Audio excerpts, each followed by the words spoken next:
Yuridumarang Maji, Ray Johnston, Yuanadi, Wiradjuri Yina Baladu. Hello, friends. My name is Ray Johnston, and I'm a Wiradjuri woman born and raised on Darug and Gundagara country, where I have responsibilities to care for country. I'm also the science and technology editor for NITV and SBS, and of course, your host for this discussion. It is vital that we not only acknowledge but also understand what it means to be living on the unceded lands of the sovereign First Nations people of this country. Our rich and diverse cultures survive in spite of attempts to erase them, demonstrating the power and resilience of the world's oldest continuing cultures. And it is with that sentiment that I acknowledge and express my deep respect to the Gadigal, whose land it is that I'm on today, and pay my deepest respect to their elders past and present. I ask you all watching to do the same for the custodians of the land on which you're on. And of course, I extend that respect to my First Nations aunties and uncles, brothers and sisters that are watching this evening. Happy NAIDOC Week. And thank you to everyone who is joining us for this session. This is the second of two events the Australian Academy of Science is hosting this week on the topic of always was, always will be, land, water, fire and sky, science of a continuous culture. Today's session will focus on the sky and the stars. These sessions seek to give a platform to Indigenous scientists to share their knowledge and expertise while discussing ways to embed knowledge in practice to improve the quality of life for everyone on this continent and around the world. It is a key activity as a part of the Academy's Reconciliation Action Plan, which was launched last year. The Academy RAP and these events are an important step to value and respect the traditional knowledge and cultures of Australia's First Peoples. And as we contribute to creating a better nation and a better world.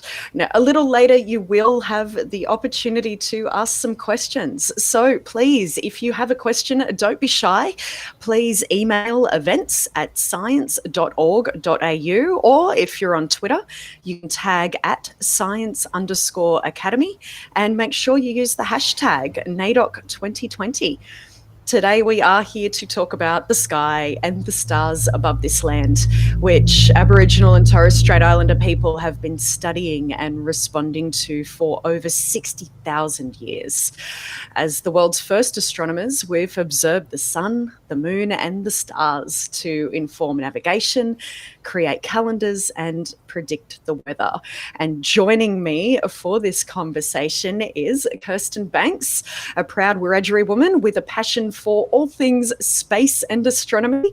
She's majored in physics at the University of New South Wales and served as an astronomy guide for the Sydney Observatory while studying. Kirsten is a seasoned science communicator all across media. You'll find her on TikTok. She's quite prevalent there. And she's a 2017 CSIRO Indigenous STEM Award finalist. She is currently a Scientia PhD candidate in astrophysics at University of New South Wales. Welcome, Kirsten. Thanks for the fantastic introduction, Ray. Sorry you have to sit through your entire bio. I know that it makes you, a bit shame, but you got to do it. Sorry. Also with us is Jara Delaney from the Quandamooka people of Minjerribah, North Stradbroke Island. After completing an arts degree at the University of Queensland, he was the Aboriginal and Torres Strait Islander Community Engagement Coordinator at the Bureau of Meteorology. And in January this year, he left the Bureau to pursue a PhD at Melbourne University, looking at how climate adaptation poses an opportunity for Indigenous peoples to decolonise environmental discourse and planning on their homelands. Welcome, Jara. Thanks, Ray. Happy NAIDOC Week, everyone, and hello, Kirsten, too. So to start, Kirsten, what drew you to science and the stars? Well, I was very driven from a very young age. When I was in primary school, even before primary school, actually, I knew that I wanted to learn. So when I was maybe 3, just a bit too young to start school, I said to my parents, I want to go to school. Mum says, you might be a little bit too young. You sure you don't want to wait a year? And I'm like, no, I want to go to school. And so Dad's like, let's just let her go to school. Let's let her do it. And from that very young age, I actually wanted to be a meteorologist. So looking at the sky and looking at how the weather changes. But then when I was in high school, my science teachers took my entire year group on an excursion to go see a documentary about the Hubble Space Telescope.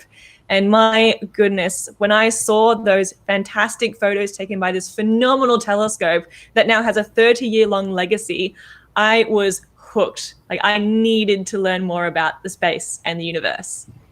Fair enough. I think that would probably do it for me as well. I can't believe you wanted to go to school when you were 3. That's amazing. I know. What about you, Jara? What inspired you to choose a career in science?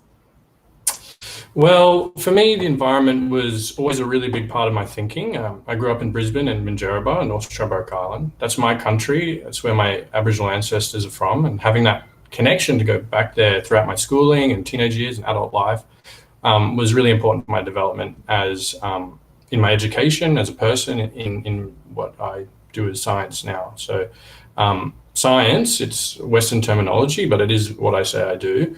But that wasn't always the case. I started in a Bachelor of Arts, English and Philosophy. And that was a really important lesson because I realized very early on that at that time, and still today in most ways, that education was really concerned with the thoughts and thinkings of European men. And it pushed me to really think critically about the way things are known, what value is placed on knowing, and what is seen as important to know at university and in the culture as well at the time. So that led me to really want to join the Bureau after I finished and work on the Indigenous Knowledge website, which I was a fan of. I went for the job of Community Engagement Coordinator, which had oversight over the Indigenous Knowledge website, if people have been to it. And I was lucky enough to work with a few communities, including Ghana, Masig, Bambai, and other community groups in having their seasonal calendars hosted and represented on the website. So since then, I pursued a Pseudomassive Environment, using that as a springboard to really get into environmental science and environmental studies. And in January this year, I began my PhD at Melbourne Uni as well, and really wanted to look at climate and climate adaptation and how that can be a decolonising moment now for Indigenous people. So very excited with my journey. Yeah, it sounds incredible. You've done so much and so many different things that, I can imagine you never even thought would be a job. Like you couldn't ever imagine that the Bureau of Meteorology would, create what they did. So it's pretty special, hey?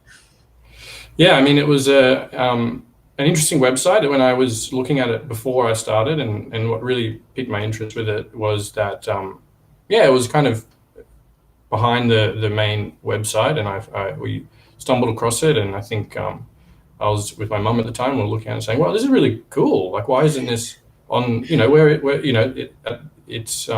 looked kind of old, and it had a bit of issues with accessibility as we know them today on the internet. But it was really, really interesting, and all the information on there was great. And so it really pushed me to kind of try and get involved in that space when I started work. Absolutely. Kirsten, could you give me an overview of the science that you're working on right now? Okay, so in short, I'm studying galactic archaeology, which is like being Indiana Jones, but in space. I don't think that could sound any cooler.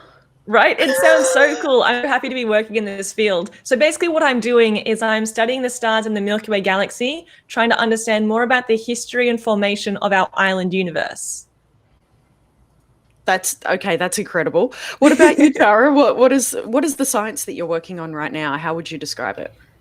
Well, right now, I think it falls within the social sciences category. I'm really looking at how communities, Indigenous communities, not just in Australia, but also worldwide, looking at a kind of decolonial approach to climate adaptation planning and practice. Still a very long way to go. So, working title, but essentially that's the kind of the guts of it. And how do you define Indigenous knowledge, particularly with how it relates to the sky and the stars? Jara? Thinking, Indigenous knowledge is going through a real renaissance at the moment, I think. And the cynic in me worries a little bit about the motivations behind a growing interest in the broader public. But I think overall, it's a good thing that that representations of Indigenous knowledge are getting out into the public space, particularly with the things that are going to happen this year with the fires and things like that. But to me, Indigenous knowledge is a way of knowing. It's not so much about science so much as it is a knowledge. It's a way of knowing, and it's very different from a Western scientific approach. It doesn't divide the world into disciplinary silos or between science and spirit or land or person. It's described as holism. And that means that you can't really separate one thing from another. So the sky and the stars influence the world and can't necessarily be separated from the plants and animals and the land and seas that interact with them and are influenced back. It's a relationship, and people living on their homelands, our homelands, see these complex interactions and know that they're part of it. You know, they've been gifted with the ability to care for it and ensure that country is listened to. And that's not just here in Australia. There's Indigenous cultures around the world share much of this perception and knowing of the world, and it's not just another discipline to be taken and assimilated within Western ways of like working to improve, a current status quo that continues to marginalize and commit violence against First Nations people. So we have to be really careful about what we're doing and be really willing to let the kind of stars, the sky, the wind, climate, seasons communicate changes to us that are occurring in the environment. Whether that's rainfall patterns, severe weather, drought, fire seasons, biodiversity loss, we have to be willing to listen to that. What's being communicated just out there from country. And what about you, Kirsten? How do you define Indigenous knowledge and how it relates to the sky and the stars? Well, I totally want to reiterate what Jara said. It's this feedback loop where it's not just the sky, the land, the people, the seas. It's us all interconnected together. And this, like you said, this holistic view of the world and the universe. Because a very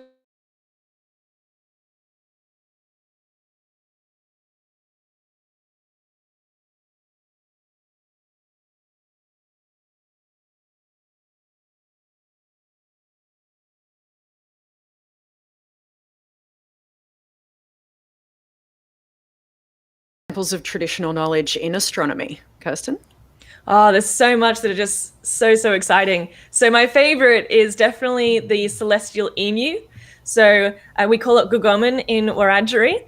And Gugoman is just so fantastic because while it's great to see, when you're looking, it's a very different way of looking at the sky as well. In Western astronomy, when we look at constellations, we look at those individual stars connected together to create some sort of image or pattern.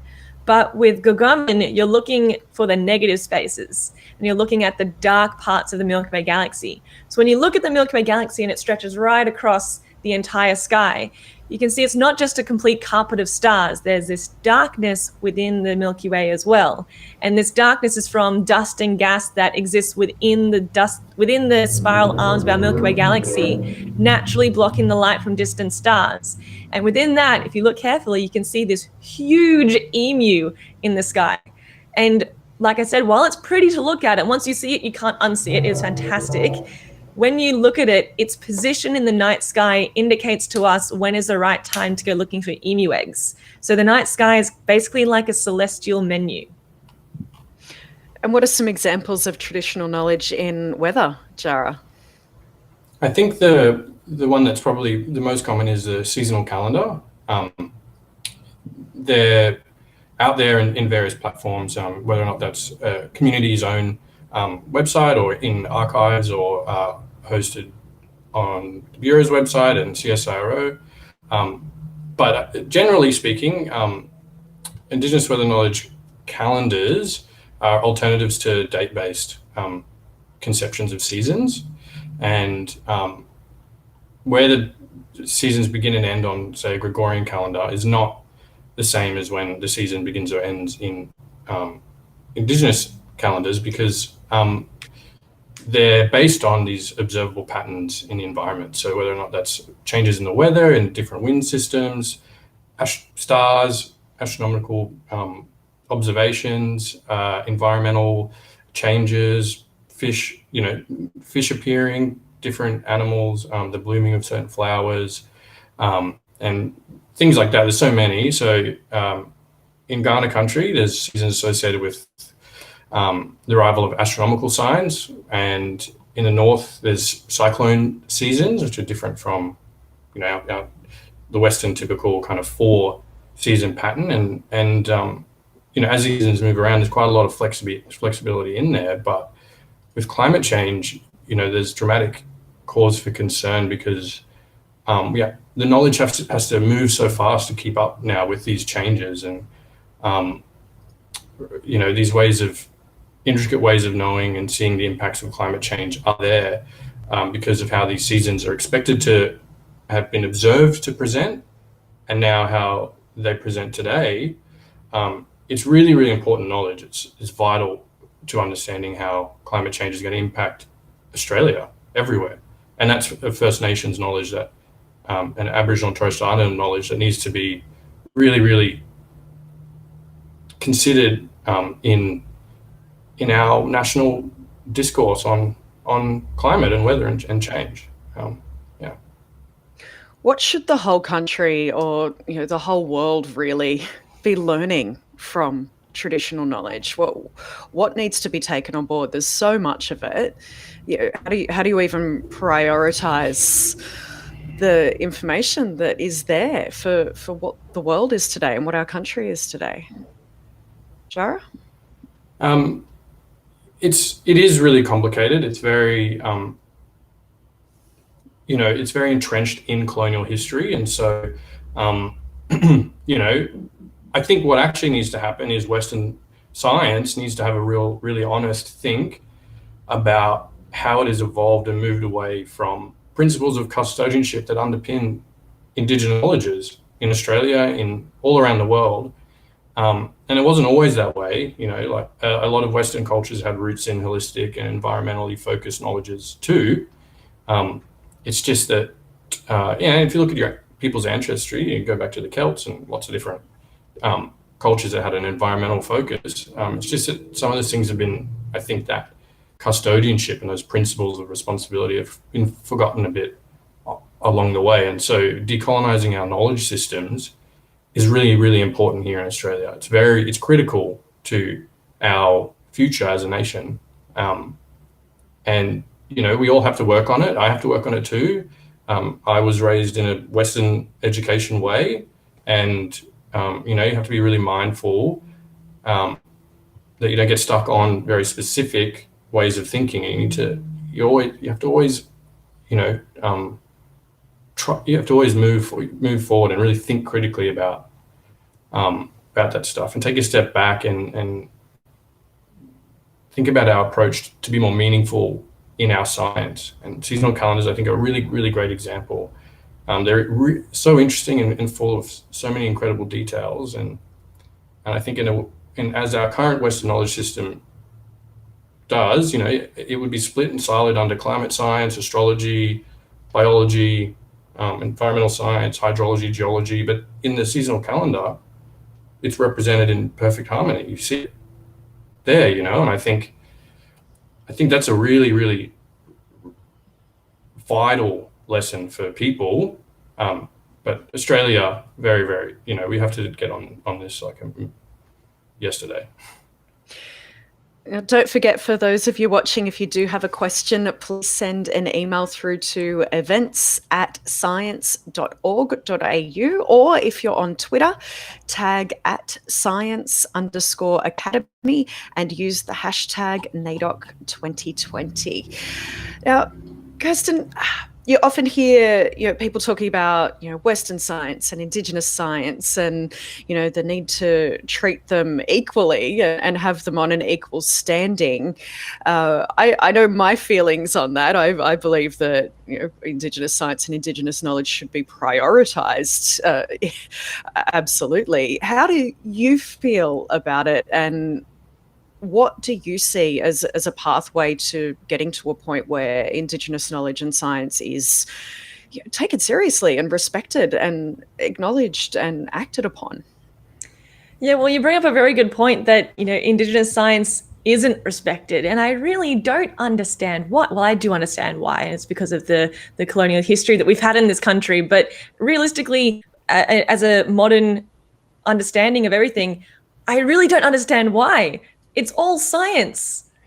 We should be proud of the huge historical scientific achievement that we've had in this country that we now call Australia for over 60,000 years.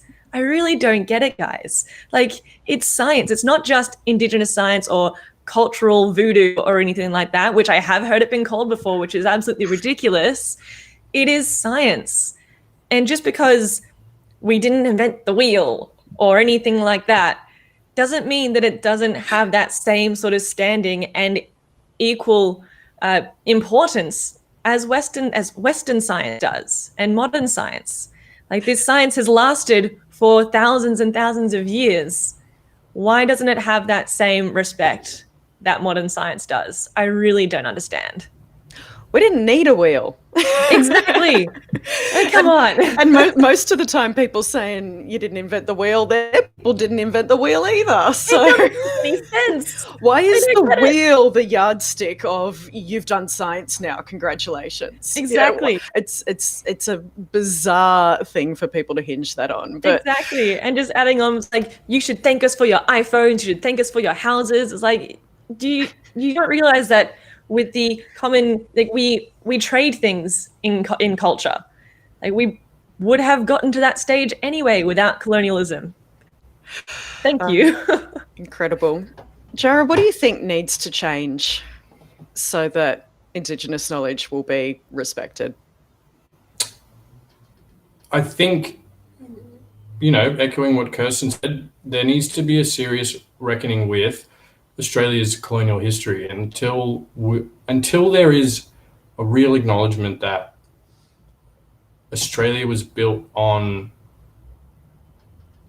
imperial expansion and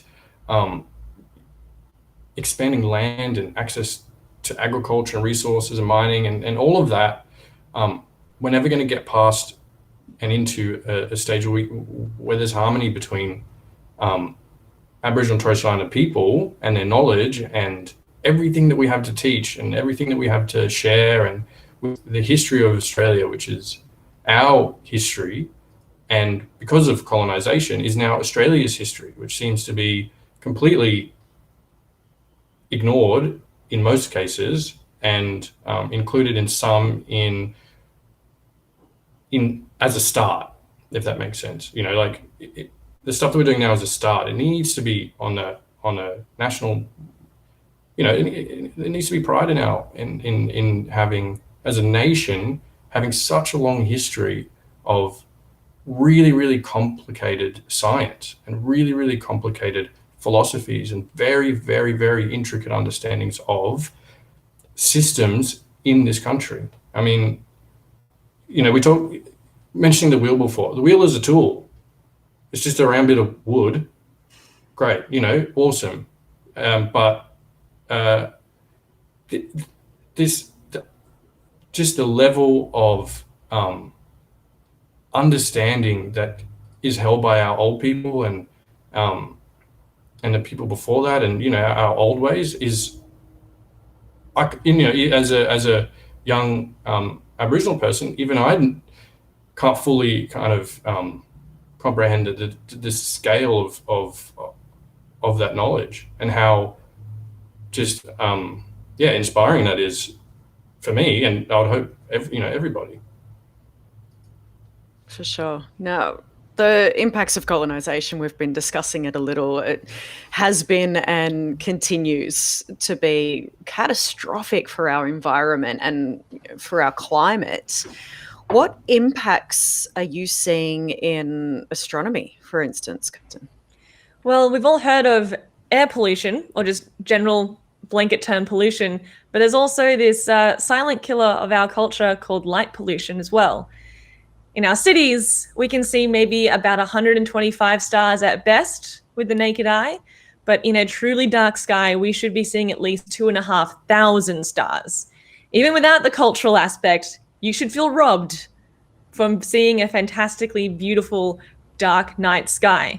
And since we're not seeing a lot of those stars, a lot of that culture is being lost because we just simply can't see those stars from these bright areas anymore. Like you can't see Guggerman from the city. Like I look out into my balcony and I see some stars, sure, but it doesn't compare to, let's say, the first time I saw the Milky Way galaxy and the first time I saw a truly dark sky. Like growing up in Sydney has been such a privilege being in this location, but living under that sky, not seeing many stars and not knowing the true beauty of the night sky, and then going to a place to the Nullarbor when I first saw the Milky Way, I cried. There was so much out there that I knew it was there because I had this interest in astronomy, but not actually experiencing it firsthand and having that like really full-on connection to the skies as well. It's just, I'm getting a little emotional thinking about it right now. It's just so upsetting that we are losing that culture through light pollution. And how about you, Jara? What impacts are you seeing in your area of study? Well, if we're talking about the sky as atmosphere down, then climate change is the change. The climate is changing, and that is in those in the sky. That's in the system. That's already happening everywhere, and I think we need to be really clear that that's a direct result of this kind of expansion and extraction and burning fossil fuels. That isn't our way. That's the colonial way. That's the imperial way. And as a people, we've adapted to lots of different climatic changes, ice ages, rapid sea level rises, and I personally think that colonization is equal to that change, if not catastrophically more, because of this kind of future that has been now is locked in, for a bit with climate change, even if we are able to come off the boil with fossil fuels and stuff. So, but I think if we're talking about seasonal calendars, there's really, really interesting work going on. And this is, when I talk about seasonal calendars, really I'm talking about knowledge of the weather and the seasons and the systems and how they all interact, and the oceans and the environment and the country.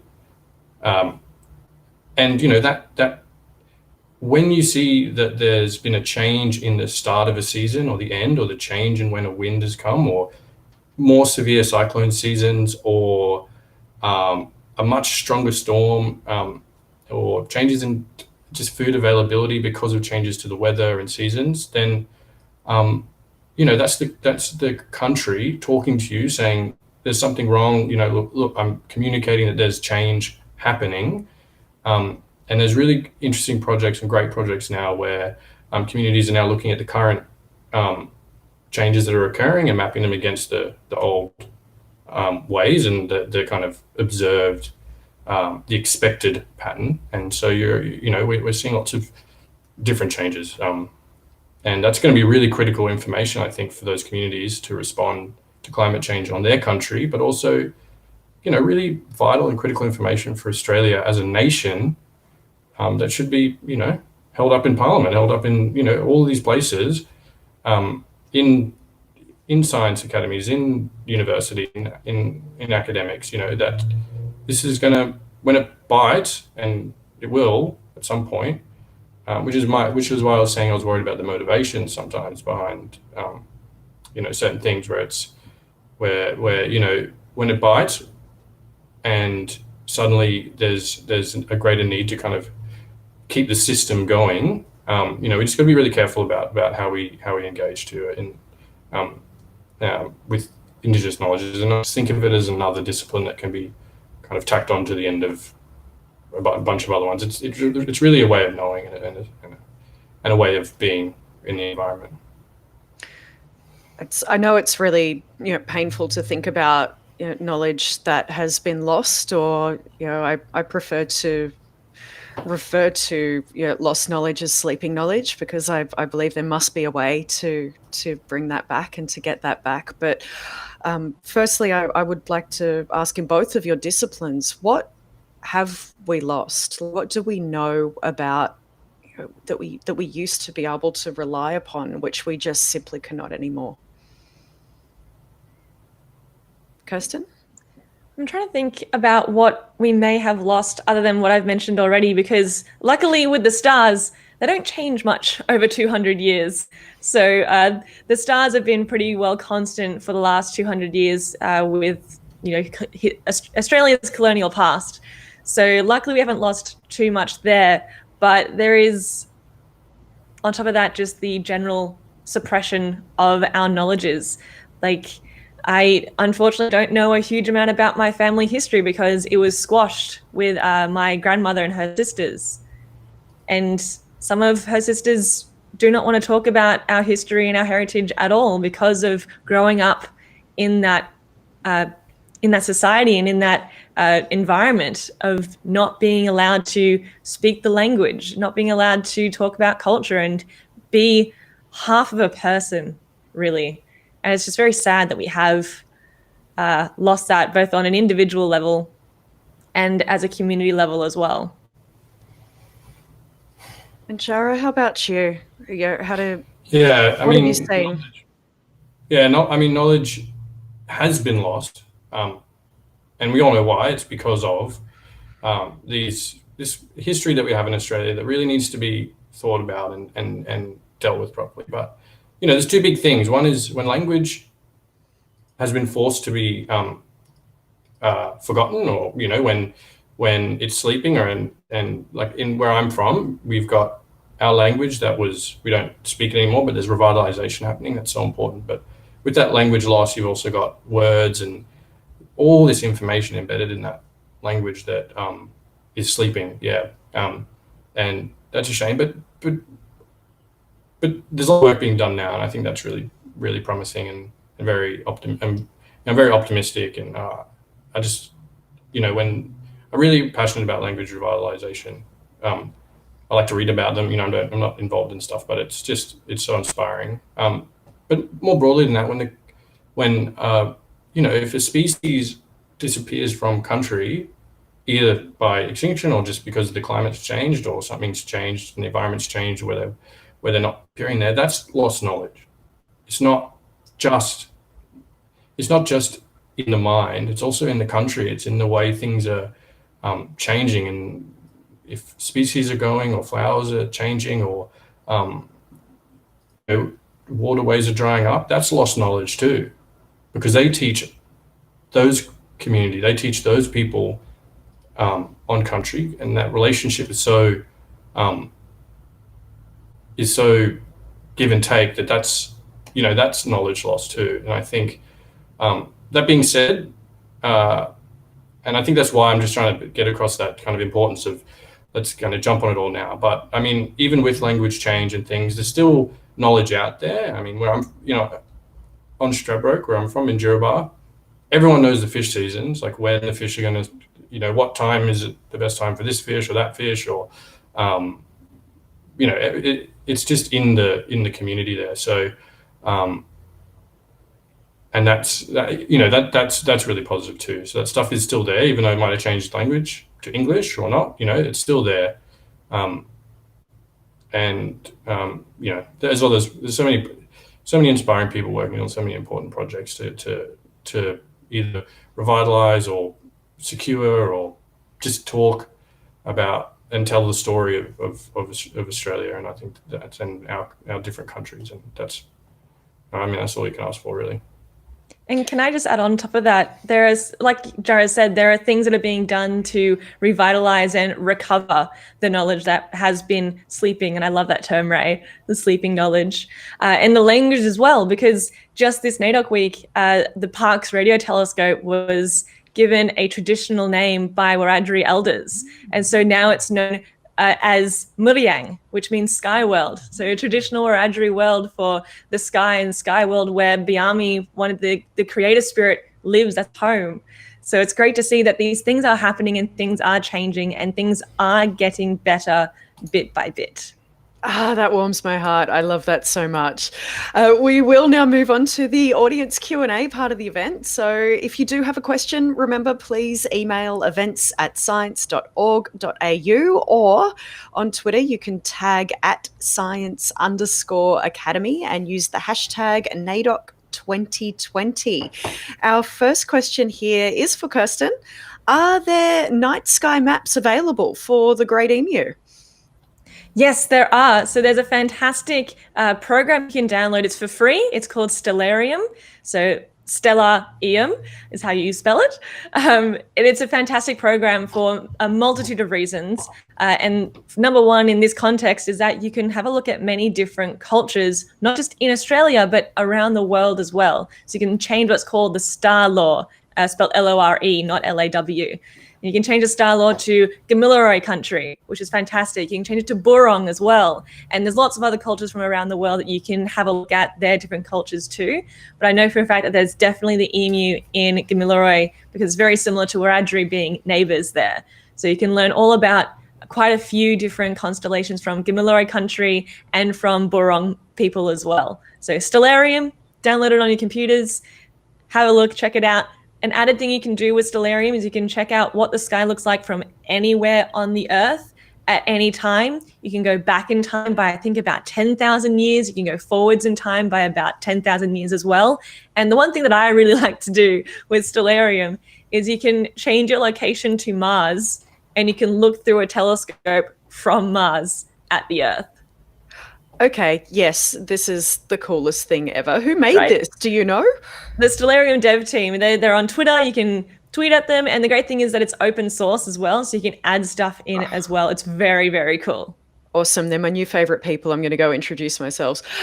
So, Jara, has there been any examination of climate change induced shifts in the markers used to denote the start and end of seasons as set out in the Indigenous seasonal calendars? That's from John Smith via email. Yeah, there absolutely is work going on in that space. And I know I've heard of a few in the Torres Strait that are working on, they've got lots of different communities there and lots of different seasonal calendars, but there's work there to look at how if this is what we've observed for X thousands and thousands of generations, and this is the expected start and end of seasons, the expected environmental indicators that we're looking for, the expected winds or the expected patterns in the environment, then if we take the current, what we're seeing now, which might be like things starting a bit later or different environmental indicators, you can map them across. So I'm definitely aware of there's projects occurring in that space, but I do think that every community who can or wants to should have the opportunity to be able to talk to their old people, talk to their knowledge holders, sit down, develop a seasonal calendar so that based on that knowledge, so that they can start looking at how the environment's changing on their country, and it's and if adaptation needs to happen, which it might or might not, depending on where you live, but then that's a that's their knowledge that they can go to and use in projects and things like that. That rather than maybe having to an external expert come in and take the lead on a project or something. I think they're really, really important, and I'd love to see more, generally more work being done across all the different science orgs on getting together and really, really investing solid money into allowing communities who want to develop seasonal calendars or have them online or have them in if it's knowledge only for them, then on something, maybe their own system or way of holding it back in one country. Yeah, it just sounds like such an important resource for everyone to be able to access and learn from and utilize. So yeah, absolutely. Fingers crossed we can get that funded. Someone throw some money at this. So this one's from Donna via email. The coronavirus pandemic has given us the perfect opportunity to rethink and redesign the fundamentals of how we live on the planet. How can Indigenous knowledge inform this once-in-a-lifetime opportunity? Who wants to go first with this one? It's a big one to tackle because it's very different from what our ancestors would have had to deal with until the first fleet came in to Australia, what we now call Australia. So, but then again, our culture is very good at adapting. Like Jara said, our ancestors have lived through ice ages. We've lived through huge, what do we say, sea changes and everything like that. So we're the longest living culture in the world. You'd have to think that over 60 plus thousand years, we would have gone through quite a few significant changes. So I think our knowledge and the knowledge that runs in our veins and is held on our shoulders by our ancestors is paramount to moving forward as a global society from all Indigenous peoples from around the world. Jara, did you have anything to contribute on that one? Yeah, I think the COVID crisis and the global pandemic I've always viewed it as a kind of a micro, even though it's devastating, but it is a now version of some of the shocks that are going to be felt from climate change in the future. There's going to be significant impacts there, and I think it's a good type of it's just an example of that we can all now have in our cultural memory to think on as a moment that the world was very shocked by a virus in this case, but there's other things that can cause climate change, similar types of system shocks. And I think as a political and a cultural opportunity to have a step back and think about how science and knowledge is produced in Australia, and how the different ways that we've kind of pursued knowledge production in Australia, particularly under colonial frameworks, is we have a chance now to really have a think about that in Australia, and at the same time, I think you can't, I think we need to, if we're going to think about climate change now and really get stuck into what we're going to do, you can't do that without also reckoning with your history and Indigenous knowledge as well. Like I don't think one works without the other in Australia, unfortunately. Well, not unfortunately, that's how it is. I just think that's how I feel about the COVID crisis being a kind of a similar type of system shock that we might see in the future. I've got a question here from John via email, which actually touches on something that you mentioned, Kirsten. It says, Indigenous peoples lived through glacial periods when sea levels and temperatures were much lower than today. Are there stories of Indigenous existence in that period? I wish I knew. Because having to know that knowledge from a time where the climate was so drastically different to now, that'd be paramount to trying to understand what we can do next in a very different climate that we are in at the moment. So unfortunately, I don't know, and I wish I could answer that question for you. I wish I could answer that question for myself as well. This is the thing where we're still trying to uncover more of this knowledge. Jara, have you guys?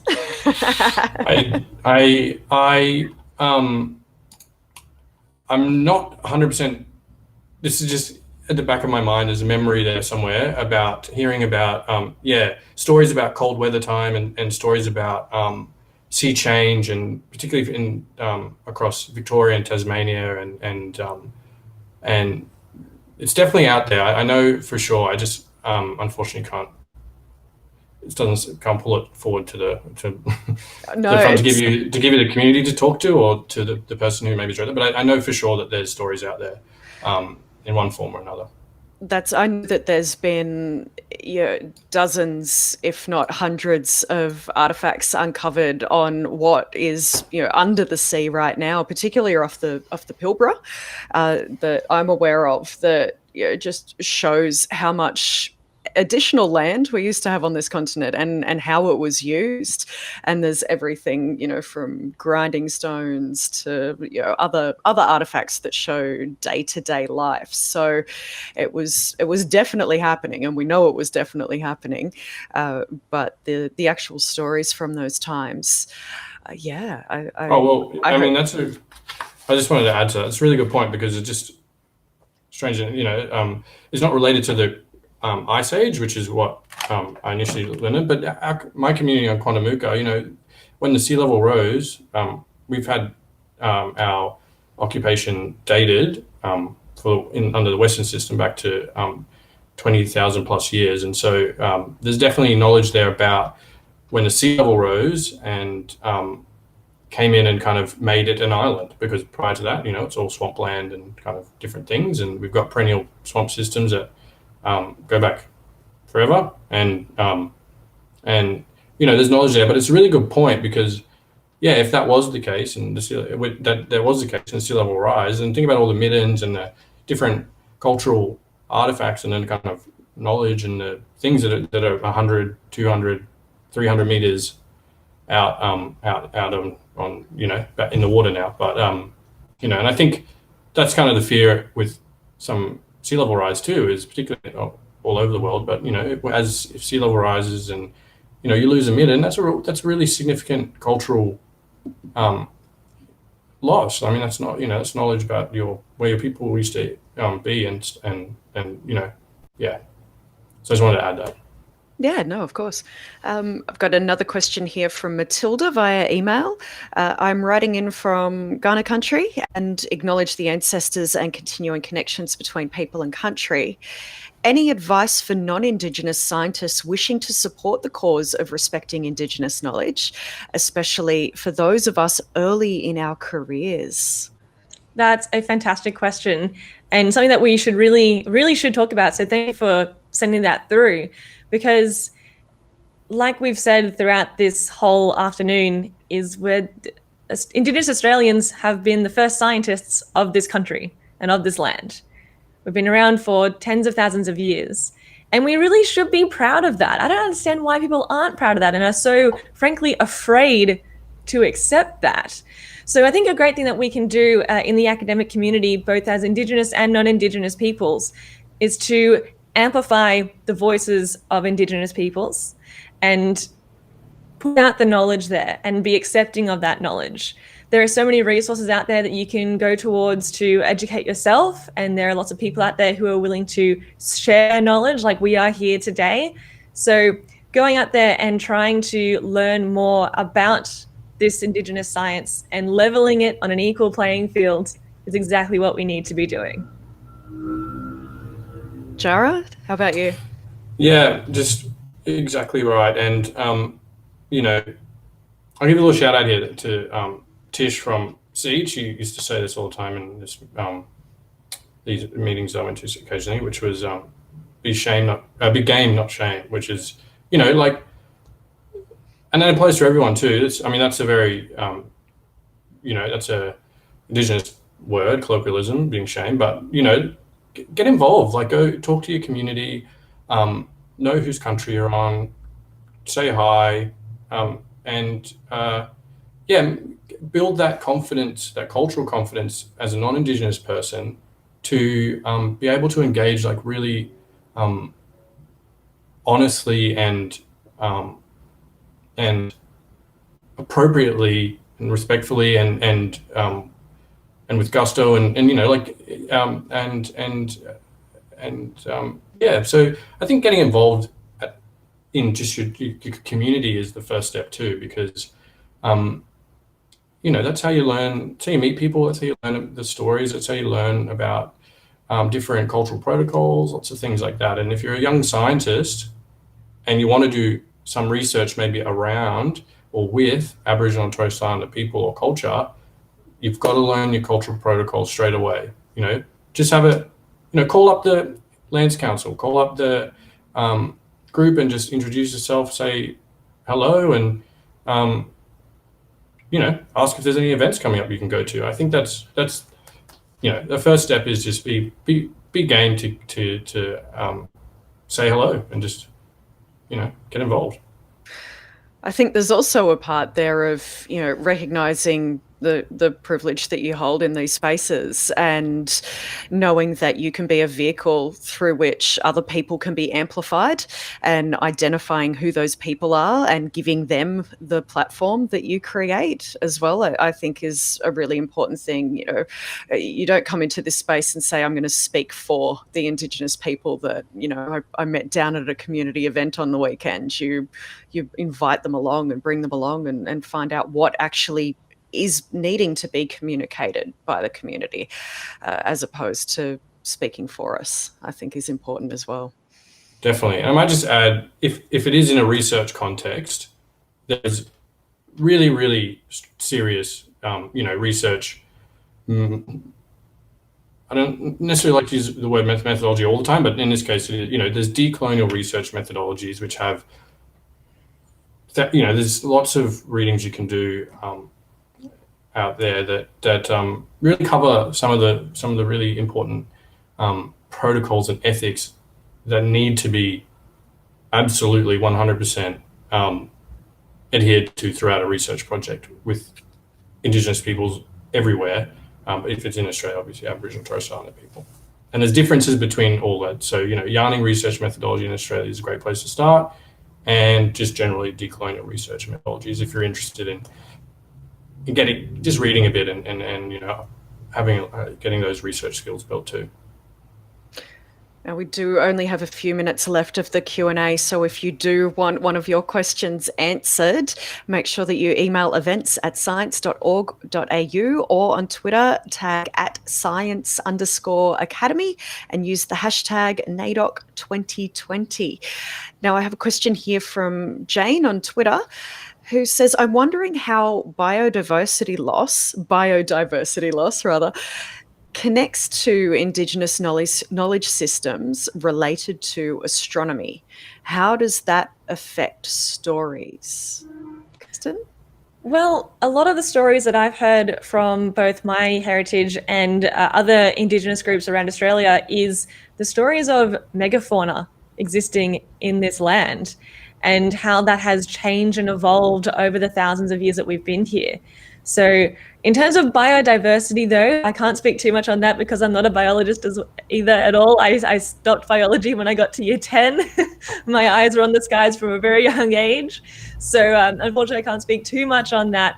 But there's definitely always that, not blueprint, but there's this history and legacy in the sky that reminds us of the biodiversity that we had and have and maybe we'll have in the future. I don't know, that might be a bit of a step here going a bit forward, but that's exactly right. The stars are this almanac for what has and has been and is right now. Jared, do you have anything to add to that one? I know that astronomy's a bit out of your one, but you might know some stuff. Well, I think, and if we think back to that talk about, it's very as holism apart from disciplinary, different disciplines.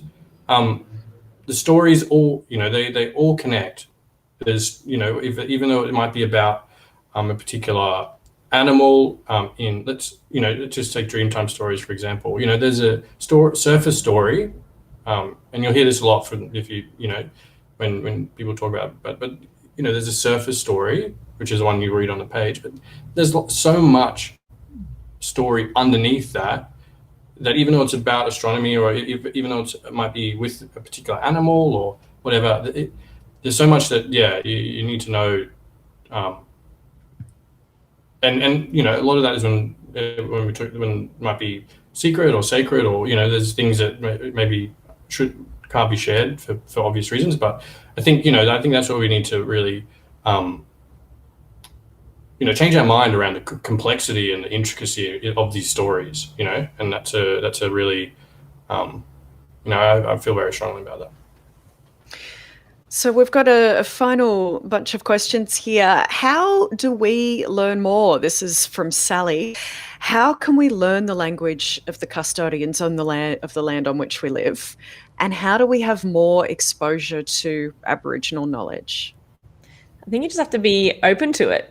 In terms of the language, there are lots of resources out there. For example, myself, I have a Wiradjuri dictionary in my bookcase. There's a Wiradjuri languages app as well, which has been great to, learn the Wiradjuri language. I'm sure there's lots of things happening for other groups around Australia as well to try and recover that language and make it more prominent. In terms of wanting to know how to learn more about just Indigenous culture in general, get yourself ready to be open to seeing these resources. So one resource I can give to you right now, straight away, is the Aboriginal Astronomy website. So if you want to learn more about Aboriginal astronomy, that website is a great place to go to. There's resources on who to talk to. You can reach out to different academics in this field, both from Indigenous heritage and non-Indigenous heritage, who are amplifying the voices of elders and Indigenous peoples who understand and know the intricacies and complexity of Indigenous Aboriginal astronomical traditions as well. So go there, have lots of fun. It's a great resource to use. How about you, Jara? Any advice? Yeah, very, very similar advice, which is if you're interested specifically in the language of where what country you're on, then yeah, the first port of call is your local community, because they might have a dictionary that they want people to learn and stuff, Indigenous, non-Indigenous. And I think the broader response to that, if you think about it, is if you just think about language, so many things can be language. Art and Indigenous art and the stories that are in that is language too, and it's communicating ideas. Some are contemporary political struggles, some are stories from very the old times. And so I think part of learning is first, you've got to open your ears and have a think, really be willing to sit back and listen and look, and I think everyone's guilty of that as well. Even myself sometimes, where it's there's so much going on in the hustle and bustle of everyday life that you forget to just kind of take a second and have watch a movie produced by an Aboriginal Torres Strait Islander person, or listen to some music, look at some art. There's lots of, and obviously, of course, learning language if that's available in your region or on your country. Yeah, I'm also going to be a bit biased here and say that National Indigenous Television is a pretty good resource if you want to see some, news produced by Aboriginal people for Aboriginal people and Torres Strait Islander people, of course, as well. Also documentaries, movies, all sorts of things there. So you can learn a lot. I learn a lot from the network that I work at every day. So I'm absolutely sure that you will as well. Now, unfortunately, that does bring us to the end of this conversation. Thank you all for joining us and really engaging. Thank you so much for all your questions. This event has been recorded, so if you know anyone who couldn't join us, they will be able to see the recording on the Academy event page. Please share it and keep the conversation going. Thank you to the Academy. Thank you to Kirsten, and thank you to Jara. Thank you for joining me. My pleasure. It's been lots of fun. Great yarn. It has. Yeah, great. Thank you. Thank you. And to everyone watching Mundunguwu, thank you. Guayu. See you next time.